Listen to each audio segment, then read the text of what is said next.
স্বাভাবিকভাবেই এখানে আপনারা যারা বসবাস করেন বিভিন্ন সময় আপনাদেরকে দেশের বিভিন্ন জায়গায় কাজের জন্য যেতে হয়। নির্বাচনের সময় যখন আমি এসেছিলাম, আমি প্লেনে এসেছিলাম, কিন্তু যাবার সময় আমি বাই রোড গিয়েছিলাম নির্বাচনী জনসভা করতে করতে।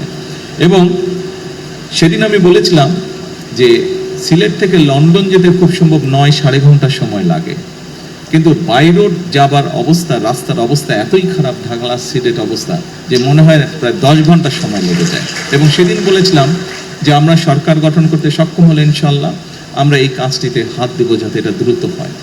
সরকার গঠন করার পরে এই দায়িত্বে যে মন্ত্রণালয় আছে আমি তাদের সাথে কথা বলেছি। আমি তখন জানতে পারলাম যে খুব সম্ভবত কাজটি যখন শুরু হয় বিভিন্ন জায়গায় তাদের যে কোম্পানিগুলো কাজ করবে তাদের যে সাইট অফিস থাকে সেখানে জমি অ্যাকোয়ার করতে হয় সাইট অফিস, এবং বিভিন্ন কারণে 11টি জায়গায় যেখানে সমস্যা রয়ে গিয়েছে, প্রশাসনিক সমস্যা রয়ে গেছে, সেই এছাড়াও কিছু সমস্যা আছে যে কারণে কাজটি বন্ধ হয়ে পড়েছিল। সংশ্লিষ্ট মন্ত্রণালয় উদ্যোগ নিয়েছে। আমি আশা করছি ইনশাল্লাহ দ্রুততম সময়ে আমরা এই কাজটি শুরু করতে পারবো, রাস্তার কাজ আমরা শুরু করতে পারবো। সময় লাগবে, তবে কাজটি শুরু করলে ইনশাল্লাহ শেষ তো এক সময় হবে, এবং আগামী কয়েক বছরের মধ্যে আমরা এটা ইনশাল্লাহ শেষ করতে পারবো। এবং তার ফলে যেটা হবে, মানুষের যাতায়াতে, ঢাকা টু সিলেট, সিলেট টু ঢাকা যাতায়াত, বাই রোড যাতায়াতের এত কষ্ট মানুষকে ইনশাল্লাহ ভোগ করতে হবে না। সম্মানিত উপস্থিতিবৃন্দ,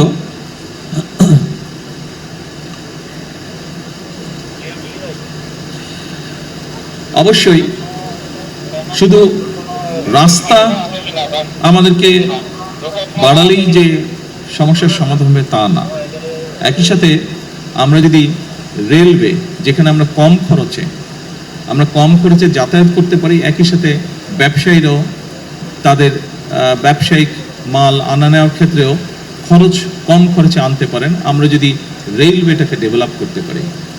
আমাদের বর্তমান সরকার আমরা একটি উদ্যোগ গ্রহণ করছি যে সারা দেশে কিভাবে রেল যোগাযোগটাকে বৃদ্ধি করা যায়। রেল যোগাযোগটাকে বৃদ্ধি করলে স্বাভাবিকভাবে অধিকাংশ মানুষ এটিতে যাতায়াত করবেন, এটিতে খরচ কম হবে, সেটি যাতায়াতের খরচ কম হবে, সেটি ব্যবসায়িক কারণে খরচ কম হবে। আমরা রাস্তা যতই বড় করতে থাকি ততই গাড়ি নামবে রাস্তায়, ট্রাফিক বাড়বে। এবং আরেকটি বিষয় আমাদের মনে রাখা প্রয়োজন, জনসংখ্যার ভিত্তিতে আমরা পৃথিবীর খুব সম্ভবত 8ম স্থানে আছি, কিন্তু আমরা ল্যান্ড ওয়াইজ যদি চিন্তা করি আমাদের দেশটা হয়তো অত বড় না, অনেক দেশে থেকে ছোট। সেজন্য আরেকটি গুরুত্বপূর্ণ বিষয়, বাংলাদেশ হচ্ছে একটি কৃষি প্রধান দেশ, সেজন্য রাস্তা যদি নির্মাণ করি আমরা, একই সাথে কিন্তু আমাদের ফসলি জমিও নষ্ট হচ্ছে, সেজন্য সেই বিষয়টাকে আমাদের মাথায় রাখতে হবে। এত বিপুল সংখ্যক জনগোষ্ঠীর খাবার তো আমরা বিদেশ থেকে ইম্পোর্ট করা সম্ভব না, এবং আমরা আলহামদুলিল্লাহ মোটামুটিভাবে খাদ্য স্বয়ংসম্পূর্ণ, কাজে এইটিকেও আমাদের ধরে রাখতে হবে। সেজন্যই অবশ্যই রাস্তার উন্নয়ন, আমরা রাস্তার ক্ষেত্রে যোগাযোগ ব্যবস্থা উন্নয়ন করব, কিন্তু রেলটাকে আমরা ডেভেলপ করতে চাই।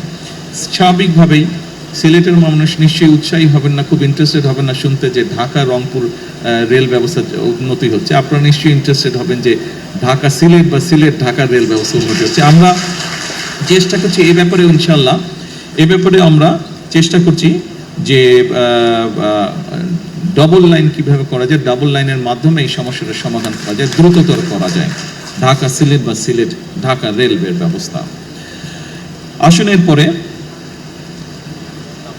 আমি যখন নির্বাচনী সময় বিভিন্ন এলাকায় গিয়েছি দেশের, শুধু সিলেট নয়, সিলেট সহ বাংলাদেশের উত্তর অঞ্চল বলেন, দক্ষিণ অঞ্চল বলেন, যে এলাকায় গিয়েছি আমি অনেক বিষয়ের মধ্যে একটি বিষয় এলাকার মানুষ আমার কাছে তুলে ধরেছে, এবং খুব স্বাভাবিকভাবেই আমরা বিষয়টি ভিন্নভাবেও জানি। সেটি হচ্ছে বাংলাদেশের মানুষের স্বাস্থ্য ব্যবস্থা বা চিকিৎসা ব্যবস্থা। দুঃখজনকভাবে হলেও সত্য যে শহরের মানুষ কিছুটা চিকিৎসা সুবিধা পেলেও গ্রামের অধিকাংশ জায়গায় এখনও আমরা ভালোভাবে স্বাস্থ্যসেবা পৌঁছে দিতে সক্ষম হইনি, এবং সেজন্যই আমরা বলেছিলাম যে আমরা একটি ব্যবস্থা গ্রহণ করতে চাই। এটি আমি সংক্ষেপে আপনাদের সামনে তুলে ধরছি, আমি এর আগেও কয়েকবার বলেছি।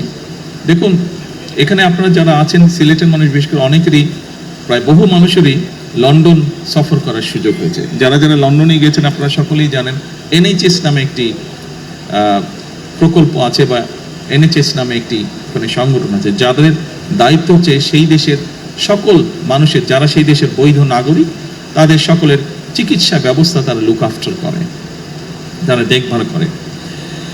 এবং ব্রিটেনের মতন দেশে কিন্তু NHS নিয়ে এখন তারা বেশ প্রেসারে আছে। এটি একটি ব্যয়বহুল বিষয়। সেই দেশের আইন অনুযায়ী সেই দেশের নাগরিক বা বৈধভাবে যারা বসবাস করে তাদের যে কোনো ধরনের অসুস্থতা সুস্থ করার দায়িত্ব হচ্ছে সরকারের। সেই জন্য খুব স্বাভাবিকভাবেই যেহেতু এটি সরকারের দায়িত্ব, সরকারের উপর একটি চাপ থাকে, অর্থনৈতিক একটি বিষয় থাকে এখানে বিষয়। আমরাও চাই আমরা আমাদের দেশের নাগরিকদেরকে সুস্থ রাখতে, তাদের কাছে স্বাস্থ্যসেবা পৌঁছে দিতে। কিন্তু যেটি এখন ইউরোপে প্রত্যেকটি দেশই দেখছে, যেই দেশগুলো উন্নত তারা দেখছে যে স্বাস্থ্য সেবাটা, একজন মানুষ যখন অসুস্থ হয় তাকে চিকিৎসা দেওয়া, ডাক্তার, নার্স, হসপিটালের বেড, ওষুধপত্র সব কিছু বেশ ব্যয়বহুল। কাজেই আমরা যদি একটি পরিকল্পনা গ্রহণ করি যে আমরা যদি মানুষকে সচেতন করতে পারি, সচেতনতার মাধ্যমে আমরা যদি অসুস্থ মানুষের সংখ্যা কমিয়ে আনতে পারি, তাহলে যারা অসুস্থ হবেন তারা বেটার সার্ভিস পাবে যখন তারা ডাক্তারের কাছে যাবে, যখন তারা হসপিটালে যাবে। আমরা এরকম একটি পরিকল্পনা গ্রহণ করছি এবং এর অংশ হিসেবেই আমরা দেশে 1 লক্ষ স্বাস্থ্যকর্মী নিয়োগ করার পরিকল্পনা গ্রহণ করেছি। এই মানুষগুলো, এবং এই 1 লক্ষের মধ্যে 80% থাকবে নারী স্বাস্থ্যকর্মী। এই মানুষগুলোর দায়িত্ব হবে গ্রামে গ্রামে, ঘরে ঘরে যাওয়া। শহরেও তারা থাকবে, তবে আমরা জোর দেব গ্রামের মানুষের উপরে বেশি।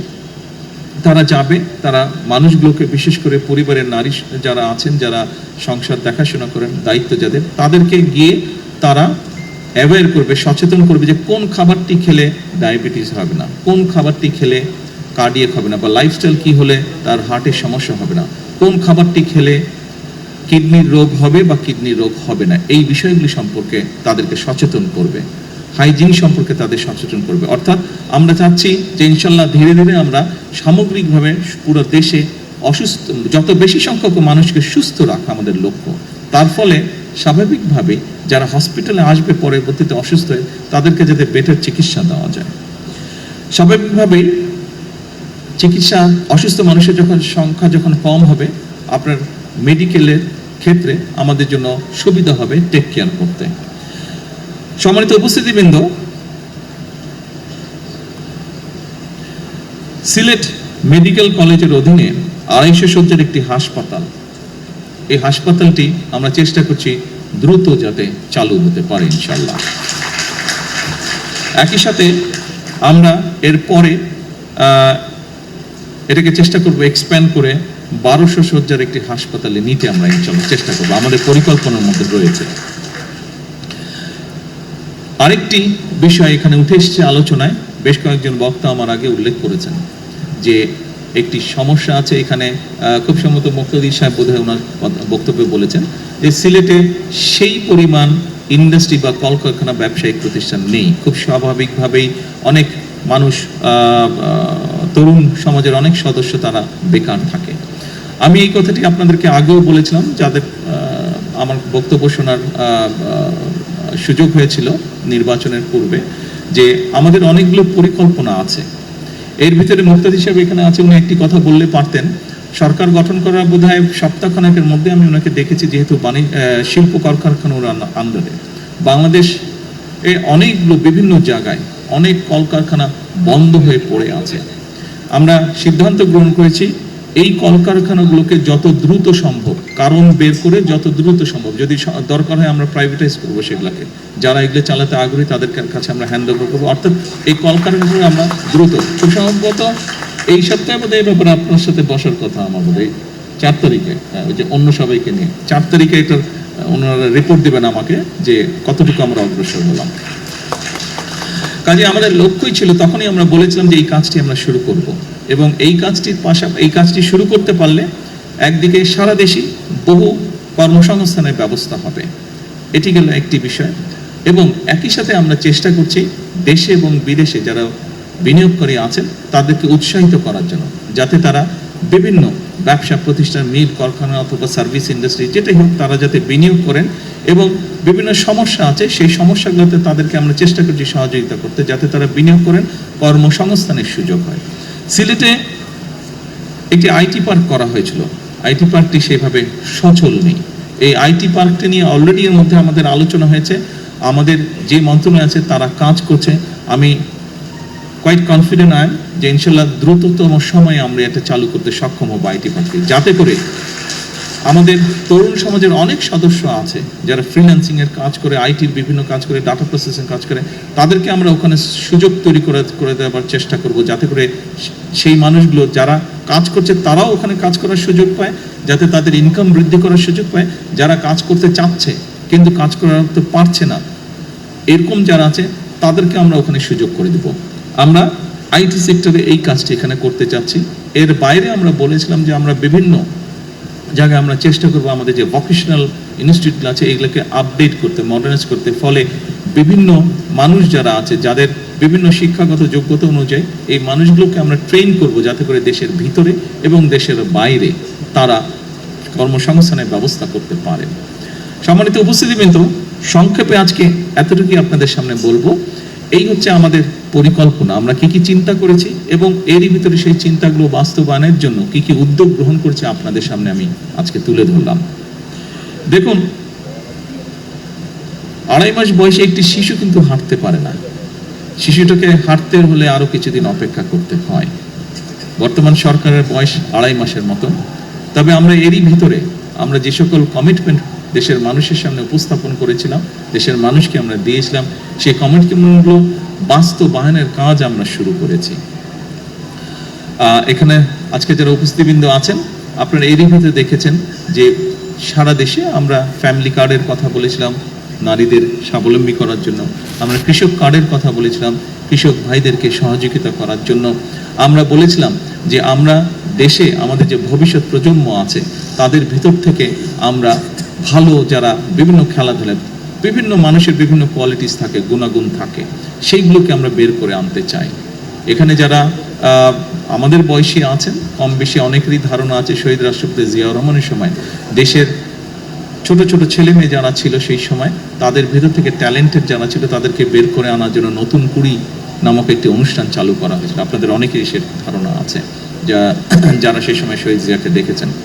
সেটারই একটি এক্সটেন্ডেড অংশ হিসাবে আমরা দেশের এই ছোট ছোট ছেলে মেয়েদের ভিতর থেকে ভবিষ্যতে ভালো খেলোয়াড় বের করে আনতে চাই এবং তারই অংশ হিসেবে নতুন করে স্পোর্টস, যেটি আমরা আজকে এই সিলেটের মাটি থেকে আনুষ্ঠানিকভাবে শুরু করব ইনশাআল্লাহ।